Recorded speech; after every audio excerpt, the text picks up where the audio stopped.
What's up, guys? It's Michael the Hairy Gamer coming at you with the WWE Elimination Chamber results. What happened?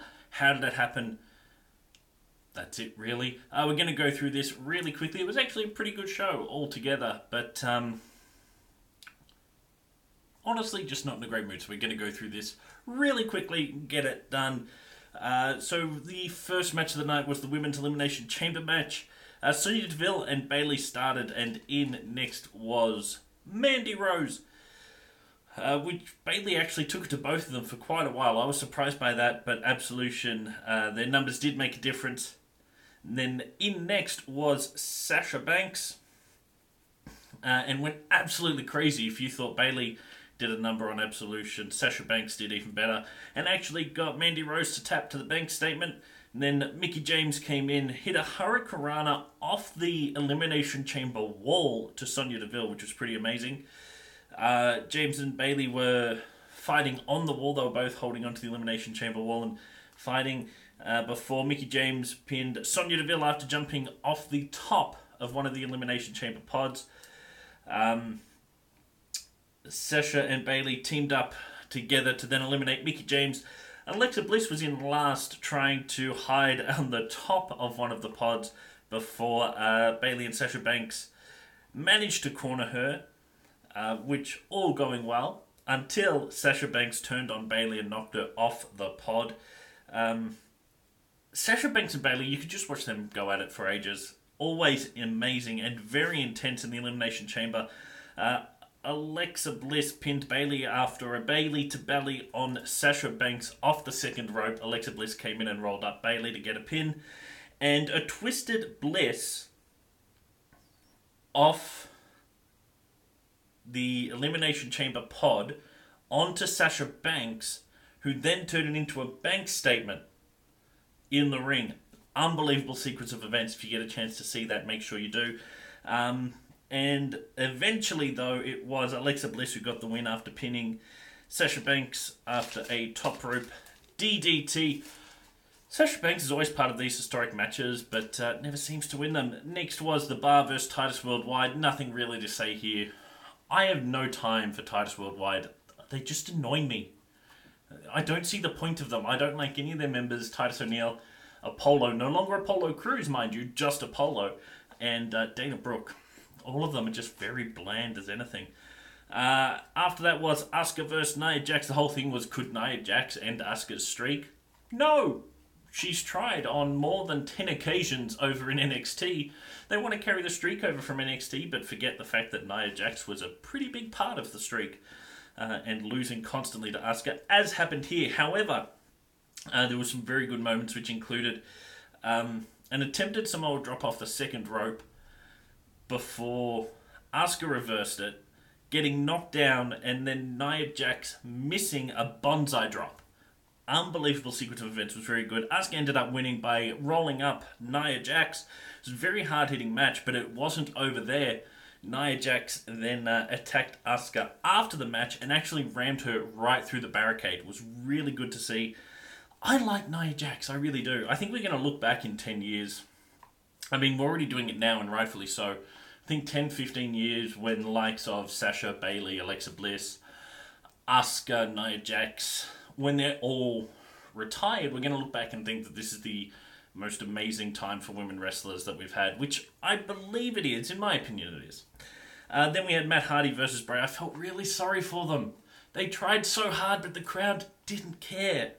The crowd at one point were actually chanting for beach balls and then had a Rusev Day chant going. So that shows you how much the crowd cared about Matt versus Bray, which is a shame because it was okay. I mean, Matt Hardy won, which was absolutely great for him, but there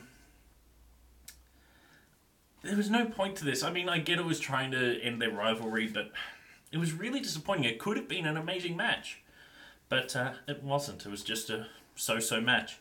Then after that was the Ronda Rousey signing. Angle, Triple H and Stephanie were in the ring. Triple H and Kurt Angle were having a very heated discussion in the corner, which Ronda Rousey did notice. And Kurt saying that Triple H and Steph wanted her to sign for the WWE so they could control her and keep her under the thumb after everything that happened at WrestleMania 31. Though, hilariously, Kurt did call that WrestleMania 21. Little bit of a difference. Only 10 years, Kurt. You were gone from the WWE for such a long time. Doesn't matter. They've done really good, I think, here to set up a match that we all know is coming. Kurt Angle and Ronda Rousey against Triple H and Stephanie McMahon. It's going to happen at WrestleMania. We all know it. I think they did a really good job setting that up. I don't normally like contract signings. I think they're a waste of time because we know how they're all going to end. But, yeah, did a really good job. Triple H was actually put through a table by Ronda Rousey, which Stephanie McMahon then decided, oh, I'll slap you. Shouldn't slap her. So much so that after she slapped Ronda Rousey and Ronda sort of just stared her down, the crowd started chanting, "You fucked up." And rightfully so, because she did. You don't slap Ronda Rousey. Well, I wouldn't have thought you would anyway. And that led us to the Men's Elimination Chamber. The Miz, Seth Rollins, and Finn Balor all started. Not that hard to predict that. The three guys who can actually work half-hour to almost hour-long matches. Look at what Seth did on Raw. Miz tries to form an alliance with both men at the start of the match and even tried to two-sweet Finn, not having any part of it. Cena was in next, making him the fourth man in the match and the first pod to open. The match was going okay at that point, nothing that special though. Reigns was in after that and came in when all four men were down and decided to just punch everyone.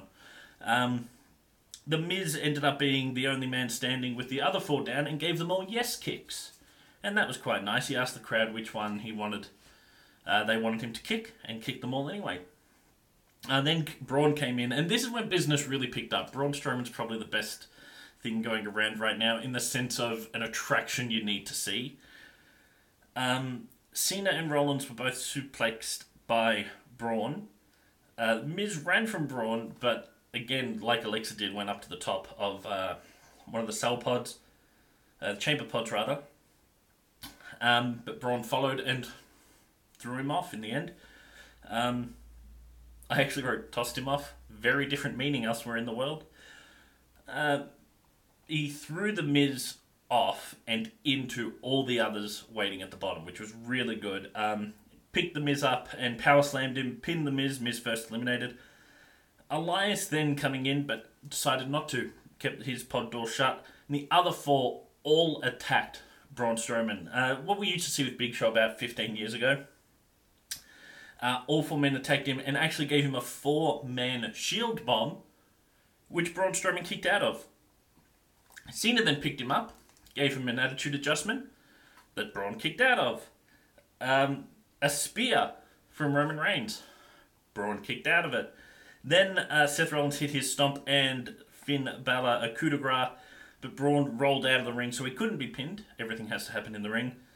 All of them were down. Elias decided to come in and cover each one by one, all of them kicking out. Braun came back in and pinned Elias after a power slam. You're going to be hearing Braun pinned after a power slam quite a bit during this match. Cena jumped off the top rope at Braun Strowman. Braun just caught him, power slammed him, pinned him. Cena pinned by Braun Strowman. Unbelievable. Finn hit a coup de grace to the back of to Braun's back. Braun kicked out.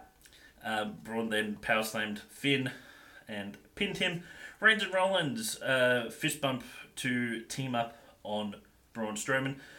Seth Rollins hits a frog splash off the top of the pod, so very similar to what we saw earlier on from Mickie James, except Braun kicked out. Braun pinned Seth after Seth went for a stomp, but Braun Strowman reversed it into a power slam. And that left Braun Strowman and Roman Reigns. We all knew how this match was going to end. We really did. Braun ran himself through one of the pods, and Reigns ended up pinning Braun after 2 spears. Reigns is going to WrestleMania. He's going to face Brock Lesnar for the Universal title. He's going to beat Brock Lesnar for the Universal title. And all hell will break loose. It'll be Armageddon. It'll be the end of the world. What's going to happen to us? We'll be fine. But after the match, Braun came back and power slammed Roman Reigns twice. And then threw him through the pod, which was quite nice. So Roman Reigns, while he won, absolutely destroyed in the process. So despite the fact that Roman Reigns won, Braun Strowman looks the best coming out of Elimination Chamber. Talk is he'll face Miz for the Intercontinental title. That should be an okay match. Braun, fingers crossed, will win.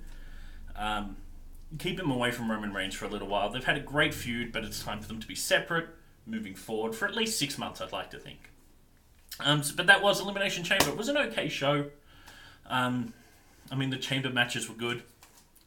Not much else can be said. That sort of happens at Elimination Chamber. The Elimination Chamber matches themselves are good, and that's it.